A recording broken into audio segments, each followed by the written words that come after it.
మరి విఘ్నేశ్వరుడు పార్వతీదేవి యొక్క కుమారుడు కనుక శ్రీ మహావిష్ణువుకి మేనల్లుడు అవుతాడు. మేనమామల ముద్దు మేలైన ముద్దు.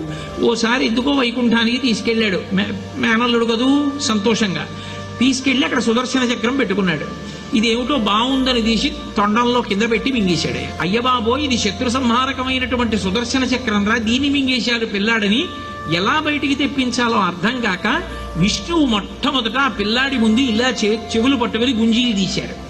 గుంజీలు తీస్తే మామయ్య అదేమిటి అంత విచిత్రంగా కిందకి మీదకి ఊగుతున్నామని పడిపడి పకపకా నవ్వాడు. ఆ నవ్వడంలో పొలమారి లోపల ఉన్న సుదర్శన చక్రాన్ని పైకి కక్కాడు. పైకి కక్కడానికి విష్ణువుకి సాధనంగా ఆనాడు గుంజీలు తీశాడు కనుక ఎవరు గుంజీలు తీస్తారో వాళ్ళని చూసి సంతోషించి అనుగ్రహిస్తూ ఉంటాడు.